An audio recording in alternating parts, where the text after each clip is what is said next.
We meet again, Camila Asuncion. Nanigas ang katawan ni Zico sa narinig. Kilalang kilala niya ang boses na yon. Kilalang kilala niya. Narinig niyang dahan-dahang naglakad papalapit sa kinaroroonan niya at naramdaman niyang huminto ito sa tapat niya. Ang bunga kala ko, pagkatapos ng 8 taon hindi na tayo makikita, Camille. Anang lalaki sa kamarangin haplos ang kanyang pisngi.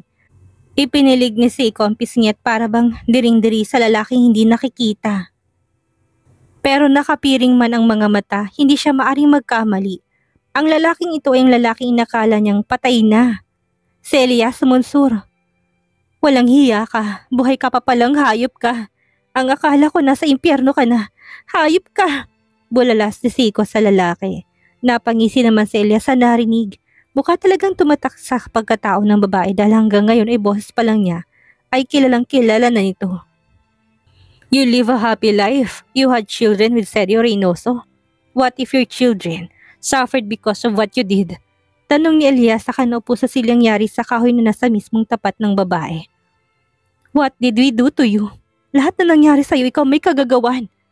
Matapang na sagot ni Zico sa lalaki. Subukan mo lang na gawin ng mga anak ko.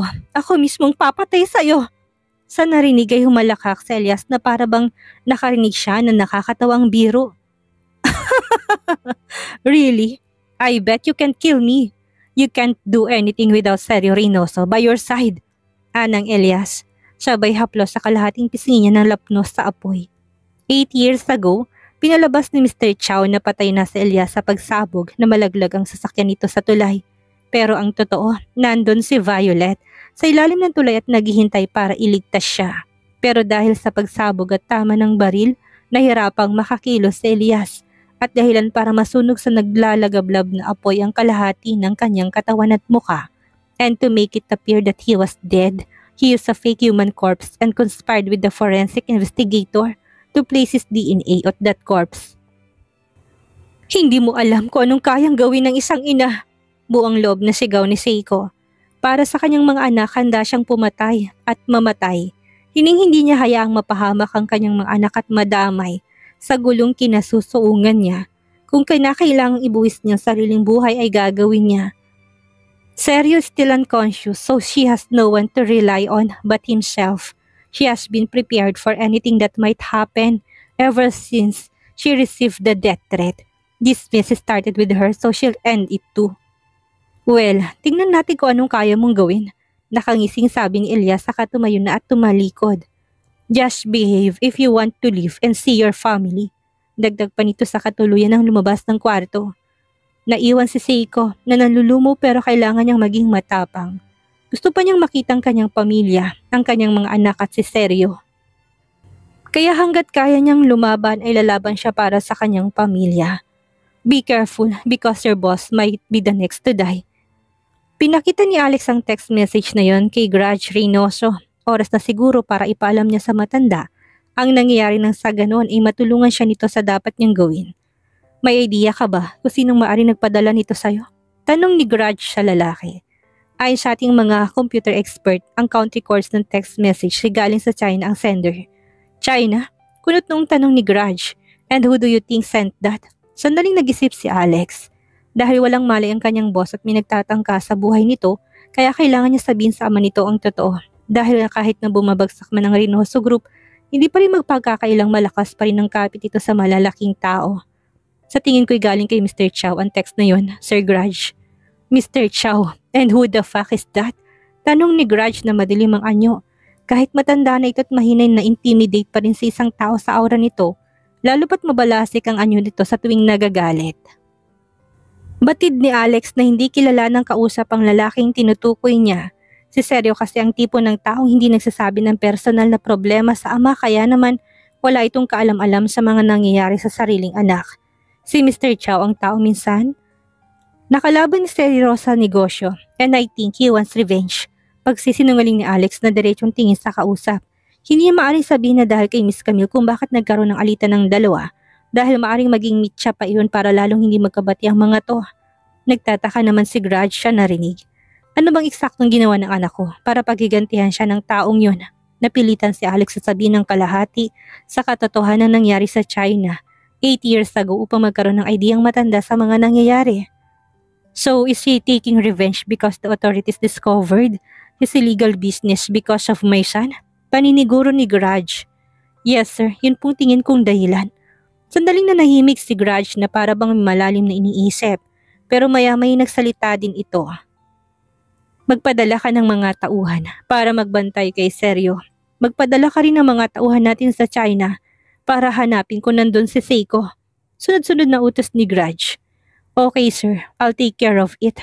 Gusto ko ring makausap si Mr. Inoue. Mag-set ka ng appointments. Kailangang ma-resolve ang gulong ito bago pa magising si Seryo. Dahil natatakot ako sa maaring gawin ng anak ko. Ayaw ko ring madami pang mga apo ko sa gulong ito kaya kailangan nilang mabantayan simula ngayon. I understand Sir Grudge. Ngayon din po ay gagawin kong utos nyo. Good. Samantala wala pa rin nakakahalata kay Hachin, nagpapanggap siyang bilang si Seichi. Kaya malayan itong nagagawang gusto't napapaikot ang mga tao sa kanyang mga palad. He needs to get into Sergio Reynoso's room so he can inject the poison into his dextrose that will stop his heart from beating. Elias' orders are that he must kill the man so that there will be no more obstacles to his plans. Kung ganoon, nagpapanggap lang ang lalaking yun. Tanong ni Grudge kay Carson nang tinutukoy ay ang tauhan nitong si Seiki sa kasi. Nakailan lang ay napapansin daw nitong kakaibang kinikilos. Nagkitang dalawa sa isang private office ni Grudge Reynoso upang pag-usapan ng tungkol sa pagkawala ni Seiko ang death threat na natanggap ni Alex para kay Sergio Reynoso. What exactly did you notice about him that made you say that, Mr. Inoue? Naninigurong tanong ni Grudge sa kausap. I know Seichi very well because he's my best friend. Sagot naman ni Kyoto. Ibang-iba siya sa Seichi ko na kilala. They may look alike but there's still something different about him. Tumangutango si Grudge sa mga narinig. Maging si Alex sa tahimik na nakikinig ay naniniwala na rin sa sinasabi ng kaharap. Hindi malabo yun, lalo pat hindi basta-bastang taong kalaban ng kanilang pamilya. Tsak na gagawin ng mga tong lahat para makapagigante.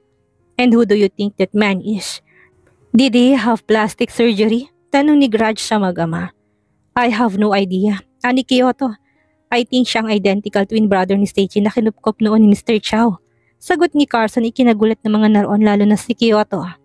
How come I didn't know about his dad? Kurot nung tanong ni Kyoto sa kanyang daddy.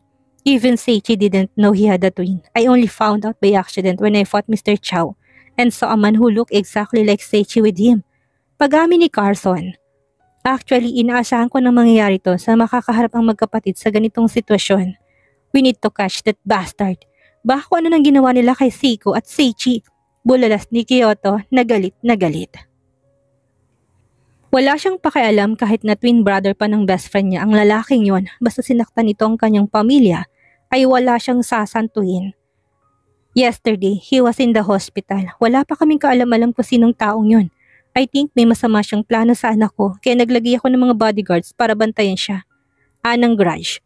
May idea ba kay Sir Carson kung saan nagpupunta ang lalaki yun? We need to catch him as soon as possible. Kailangan nating malaman kung saan niya dinala ang anak ninyo. Saad naman ni Alex. Kailangan nilang maayos ang problemang iyon sa lalang madaling panahon dahil baka sa susunod na magising ang kanyang boss ay wala na makapigil pa sa pagwawala nito. Lalo pa kapag nalaman itong nasa alanganing sitwasyon na naman ang babae. Kilalang kilala niyang kanyang boss. Handa itong mamatay at pumatay para kay Miss Seiko. Like I said earlier, I knew from the start that Seiki wasn't the type of person who would do such a thing to your son, Mr. Reynoso. Kaya na minsan makausap ko siya, nagpanggap ako naniwala sa palabas niya at pasimple ako nag-utos sa aming computer expert na i-hack ang phone niya at maglagay ng tracking device. Salaysay ni Carson sa mga kausap. Mabuti na lang at naniwala si Carson sa kanyang kutob at malaki ang paniwala niyang mabuting tao si Seichi. Kaya nakagawa kaagad siya ng paraan para matukoy kung totoo o nagpapanggap lang ang Seichi na kaharap niya. Hindi niya nga lang lubos maisip na maging ang kanak niya ay mapapahamak. Napakatanga niya dahil kung sana'y gumawa kaagad siya ng hakbang, hindi sana madudukot ang kanyang anak. Okay sir, ako nang bahala. Kukontakin ko mga tauhan namin para magsagawa ng entrapment operation. Saad ni Alex sa matanda. Sasama ako. Ako mismong huli sa demonyong yan. Sabat naman ni Kyoto na bakas ang galit sa mga mata. Okay, let's go Mr. Inoue. Mahigit 1 linggo nang nakakulong si Seiko sa silid na yon na walang kahit na anong bintana. Wala nang piring ang kanyang mga mata at malaya na rin siyang nakakakilos, pero bukod doon ay wala na siyang ibang nakikita pa kundi ang 4 na sulok ng kwarto. Hindi siya nakakatulog ng maayos at nangingitim ng ilalim ng kanyang mga mata. Bahagya na rin siyang nangangayayat dahil hindi siya nakakakain ng maayos at marunis pa rin ang kanyang itsura. Magulong buhok at gula-gula nitang damit. Hindi mapalagay si Seiko dahil sa matinding pag-aalala, hindi para sa kanyang sarili, kundi para sa kanyang mga anak at kay Seryo. Abal rin siya sa pag-iisip kung paano makakatakas ang makukontak ang kanyang pamilya. Malakas din ang kutob niya na wala siya sa Pilipinas at malamang ay nandun siya sa China, kung saan siya unang dinala ni Elias. Laking pasalamat din niya dahil simula nung dinalaw siya ng demonyong lalaki, hindi pa siya muling pinuntahan nito. Natatakot siya sa maaring gawin nito dahil alam niya na halang ang kaluluwa ng lalaki. Hindi rin niya lubos maisip-isip na magagawa ni Seichi na makipagsabuatan kay Elias. Wala siyang kaalam-alam na magkikilalang mga to at wala sa ginagap niya. Ipapahamak siya ng lalaki. Kilala niya si Seichi, napakabuting tao nito. Kaya bakit ito nagawa na ipahamak siya? Tinuring nitong anak ng kanyang daddy. Halos magkapatid na rin ang turingan nito at ng kuya Kyoto niya. Kaya bakit sinira nitong tiwala ng kanyang pamilya? Wala sa sariling dinukot ni Seiko ang ballpen sa bulsa niya at nilabas. Tinanggal niya ang takip nito at naging isang malit na kutsilyo yon. Dahan-dahan niya yung pirating bilang self-defense. Nag-aral din siya ng martial arts noon bilang paghanda sa mga maaring mangyari. Maya-maya pa isang malit na kulay pulang box ang muling dinukot ni Seiko sa bulsa ng suot niyang pantalon. Binuksan niya yun at napangiti siya na makitang kumikinang na bagay na laman noon. Lihim niyang ipinangako sa kanyang sarili na hindi siya mamamatay dahil ibibigay pa niyang bagay na yun sa pagising ni Seryo. Nangako rin siya sa sariling sa oras na makabalik siya ng buhay ay sasabihin niya na kay Seryong mahal na mahal niya ito at hindi niya kaya kung mawawala pa ito sa kanyang buhay. Magpapakasal sila at kasama ng kanilang mga anak ay magsasama sila habang buhay. Samantala matapos ang ilang araw na pagsunod, kay Hachi ay natukoy din ni Kyoto at Alex kung nasaan nagtatagong lalaki. Lumalabas na may kasamahan ito sa Binondo na siyang ginagawa nitong hideout. Alam ng dalawang lalaking karamihan ng populasyon sa Chinatown ay mga Chinese at maaring ang ilan doon ay tauhan ni Mr. Chow, kaya naman pinlalo nilang maigi ang mga hakbang. Kargado ng malalakas na kalibre ng baril si Kyoto at Alex tulad ng rifle, shotguns at revolver. Meron din silang suot na bulletproof vest para sa dagdag proteksyon. Madaling araw na yun at yun ang magandang pagkakataon para isagawa ang kanilang plano. Kasama din nila ang pinasanib na tauhan ng Reynoso at Inoue family. "Are you ready, Mr. Inoue?" tanong ni Alex sa kasama. "Just call me Kyoto," sagot ni Kyoto sa lalaki. "At oo, kanina pa ako handa." "Okay then, let's go." Tahimik at maingat na pinasok ni Alex at Kyoto ang isang 3-story building kung saan nagtatago si Hachi. Gamit ang hidden microphone at earpiece na nagsisilbing komunikasyon ng grupo, ay hinalugog nilang gusali at dahil hindi inaasahan ng mga naroon ng kanilang pagdating ay nabulaga, subalit sa halip na matakot kaagad na nagpaputok ang mga to. "Team, sa 2nd floor kayo. Kami naman ang aakyat sa 3rd floor. Utos ni Alex sa mga tauhan sa kabilang linya. "Okay sir, copy." Si Kyoto at Alex ay magkasama sa pagtungo sa 2nd palapag ng gusali. Kabi-kabilaan ang palitan ng putok na marinig sa paligid. Senyalis na nagpang-abot ng dalawang grupo. Maingat at maliksi ang kilos ng dalawang lalaki na parabang sanay na sa ganong trabaho. Bawat sulok at kanto na kanilang dadaanan ay masusi nilang ginalugad, habang ang iba pa nilang mga tauhan ay nakasunod sa kanilang likuran. Hanggang sa isang putok ng baril ang pumailan lang sa paligid na nagpatigil sa dalawa. At mula sa kung saan lumabas si Hachi na malapad ang pagkakangisi. May hawak itong kalibre 45 nakatutok sa kanila, habang sa likod nito ay may ilang tauhan nitong kasama na pawang armado din. "So, alam niyo na pala kung sino ako." "Sayang naman, hindi pa ako nag-e-enjoy sa paglaruan kayo," wika ni Hachi ng aasar sabay halakak. Sa narinig ay tinutok ni Kyoto ang baril na hawak sa lalaking kamukhang-kamukha ng kanyang best friend. "Walang hiya ka. Samo din nalang kapatid ko si Seichi. Magsalita ka kung hindi papatayin kita." "Papatayin mo ko?" namimiloso pang tanong ni Hachi. "Kung papatayin mo ko, paano mo malalaman kung buhay pang kapatid mo?" "Hayop ka.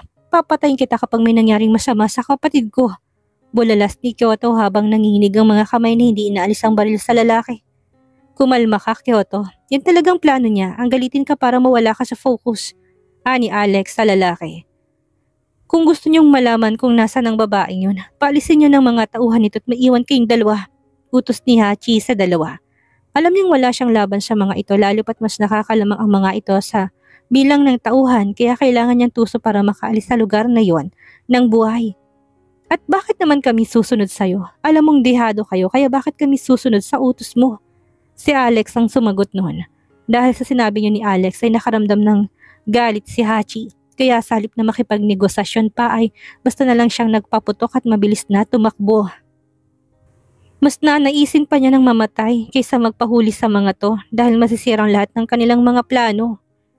Samantalang mabilis namang sinundan ni Kyoto at Alex ang lalaking tumatakas. Habang tumatakbo ay walang takot na nagpapalitan ng balang dalawang grupo. Walang kaalam-alam si Hachi na mayroong kasamang sniper ang grupo ni Kyoto at Alex at nakapwesto sa mataas na bahagi. Mula sa malayo inisinta nito ang dalawang binti ni Hachi upang hindi nito makapanlaban pa. Mahigpit kasi na utos ng kanyang boss Kyoto na wag papatay ng lalaki at barilin lang ito kung kinakailangan. Ah! Sigaw ni Hachi na makaramdam na matinding sakit. Kaagad siyang umandusay at namilipit habang nakahawak sa dalawang binti.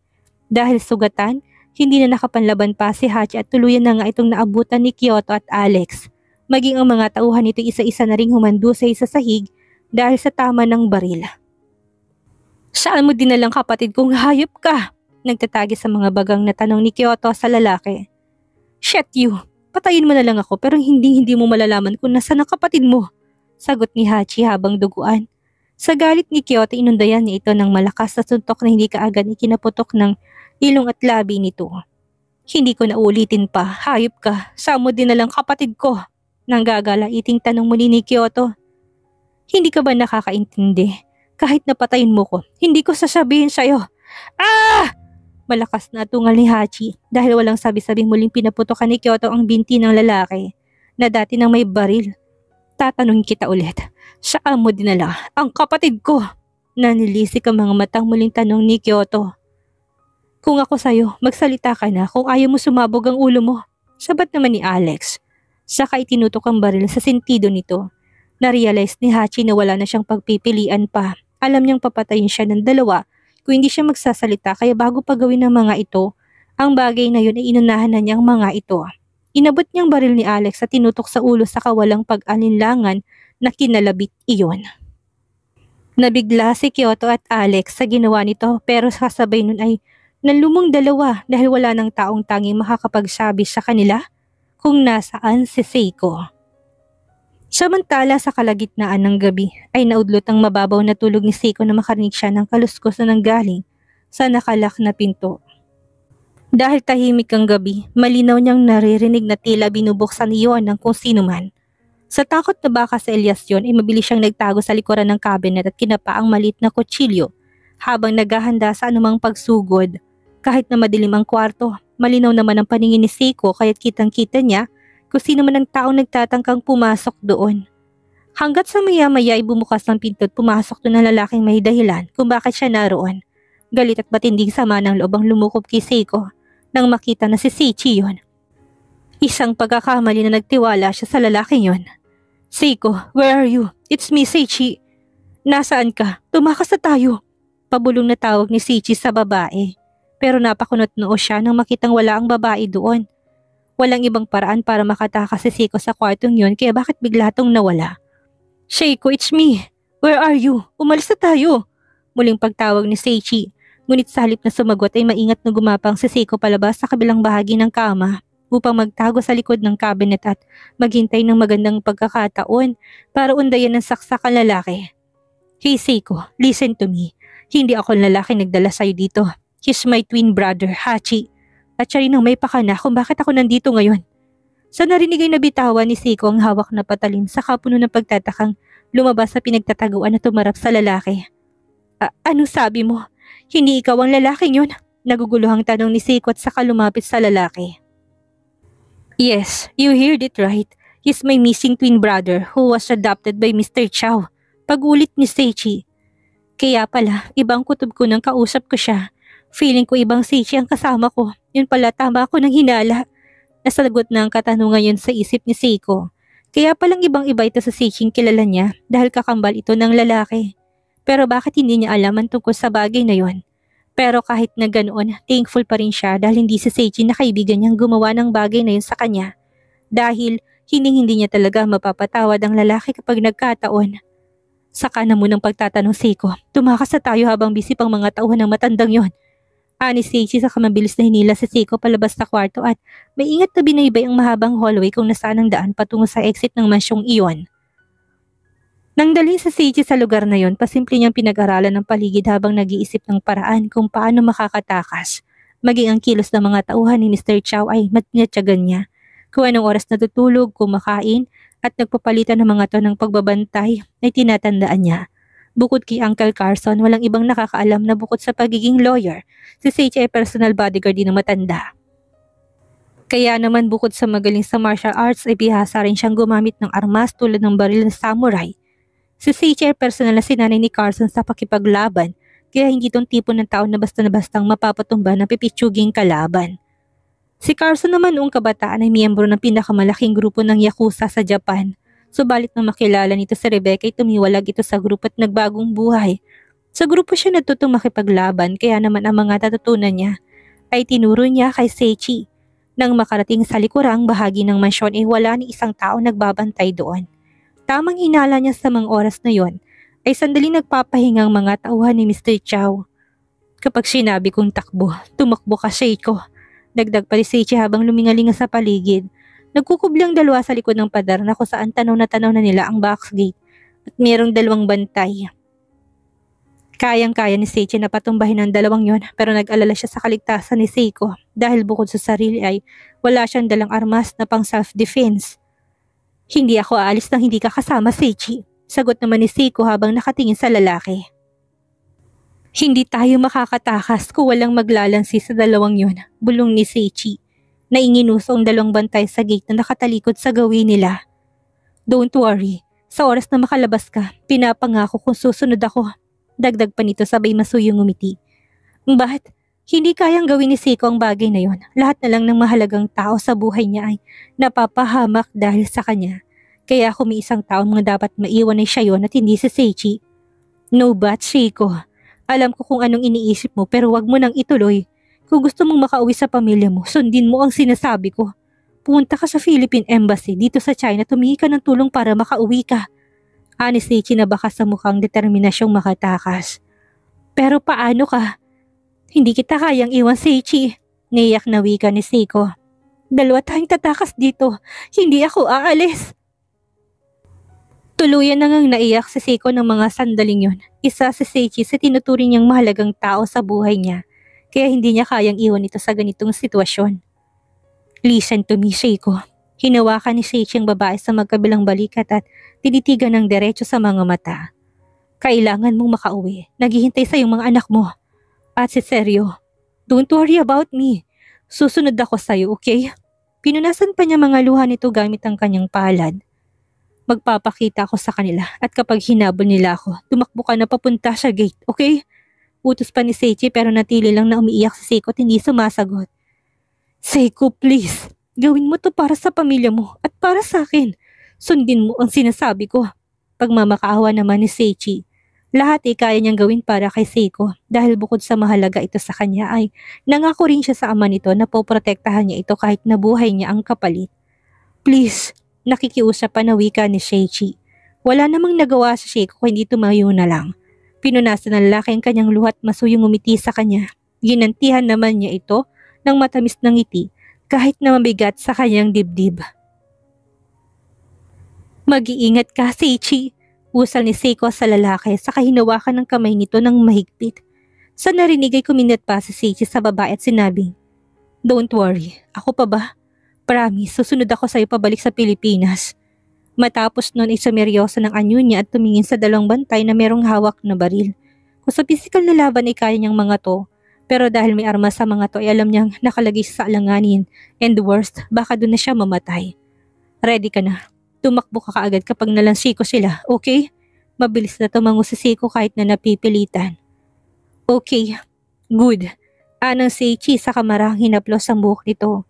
Maya-maya pa'y lumabas na sa pinagtataguan si Seichi, subalit bago tutuluyang umalis ay humarap na muna to sa kanya at ginawaran siya ng matamis na ngiti na parabang yun ang huling pagkakataong makikita niya ito nung nakangiti. Mag-iingat ka palagi, Seiko. Alagaan mo sarili mo't ang mga bata. Sabihin mo rin kay Seryo na wag kang paiyakin dahil mananagot siya sa akin. Muling bumuhos ang luha ni Seiko sa mga narinig at bago pa siya makasagot ay tumakbo na si Seichi papunta sa dalawang bantay. At katulad ng inaasahan na makita ito ng bantay ay kaagad na nagpaputok ang mga to at mabilis na hinabol si Seichi patungo sa kung saan. Humahagulol man at nanginginig ang mga tuhod, pinilit ni Seiko na sundin ang sinabi ni Seichi. Nang makita niyang wala ng tao sa gate ay mabilis siyang tumakbo patungo doon. Sa kabutihang palad pagdating niya sa gate ay hindi yan nakakandado. Mabilis siyang tumakbo palabas sa mansyon. Pero bago pa siya tuluyang makalayo, sunod-sunod na putok ng baril ang narinig niya mula sa kung saan. Animal ka! Ang lakas na lubong patakasin si Camille! Papatayin kita! Magkakasunod na putok ang pinakawala ni Elias kay Seichi na nakahandusin na sa sahig. Napuruhan ito ng dalawang guard na humahabol sa kanya at ngayon ay wala na siyang magawa dahil meron na siyang tama ng bala sa iba't ibang bahagi ng katawan. Pero bago yun, nakipagbuno na muna siya sa mga ito at naagaw niya ang baril ng mga ito. Kaya napatay niyang dalawa. Sa kamalas-malasan, nahuli siya ng boss ng mga ito at dahil sugatan na siya, ay wala na siyang magawa pa kundi habulin ang sariling hininga habang nakahandusay sa sahig. Shit! Pagbabayaran mong nakialam ka! Galit na galit at nanlilisik ang mga matang sigaw ni Elias. Pinaputukan niya ito subalit kasabay ng pagkalabit niya ng gatilyo ay pinaputukan din siya ni Seichi gamit ang baril na naagaw sa mga bantay. Nasapul si Seichi sa dibdib kung nasaan ang kanyang puso, subalit si Elias naman ay tinamaan niya sa ulo, dahilan para kaagad itong bawian ng buhay.